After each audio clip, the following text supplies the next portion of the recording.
Good morning, Camellia Baptist Church family. This is Rick Marshall, interim pastor here at Camellia. I'm looking forward to sharing some words with you today. I'm coming to you from the office this morning because we can't meet today for our regular worship, but we're concerned about you and care about you, and I wanted to share some important words for you this morning that you may want to be aware of.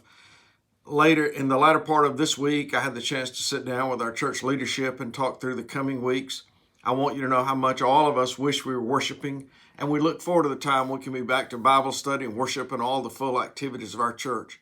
And we all share a great burden of concern through these days, and especially for you, our church family.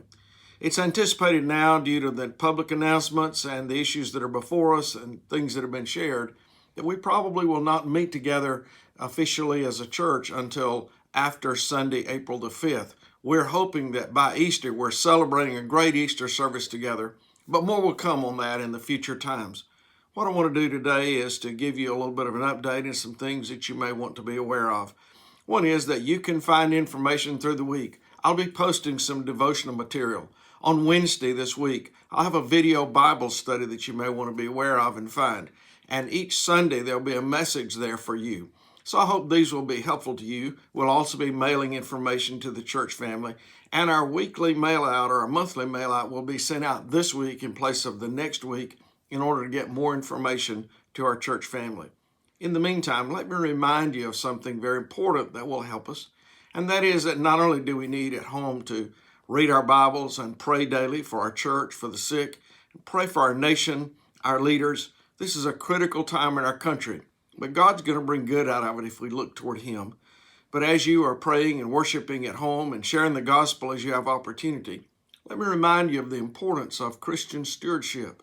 The expenses for our church go on, and you may want to share what God has blessed you with in your tithes and offerings. During this time, the church is not open for our regular services.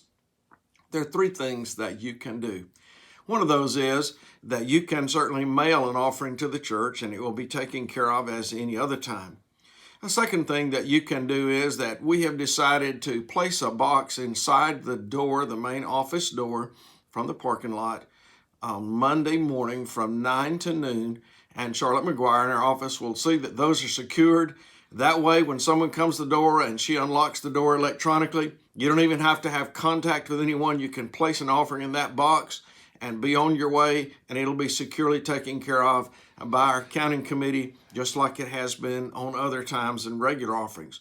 Or the third thing is you may go to our website and find information there about how to give electronically. If you need assistance, please call the office and they'll let you know. Furthermore, during these days, Charlotte will not be in the office every day in the regular hours, but she will be working from home much of the time. But she'll be checking several times a day for messages on the phone. If you have a concern that I or any of our ministers need to know, or our church, please feel free to call and leave a message and someone will be back in touch with you. Also, if you find yourself in a situation that for various reasons you're not able to get out and either pick up a prescription or something that you urgently need, if you'll leave a message on the phone, one of our deacons will be back in touch with you and we'll do our best to find a way to help you with what you might need. These are some things we want you to know, but most of all, I want you to know as a pastor, I'm praying for you. If you have concerns you want to share with me, please feel free to leave them in the office or ask that I return a call to you, and I'll be glad to do that. May God bless you. I'm praying for you. This is Rick Marshall, interim pastor.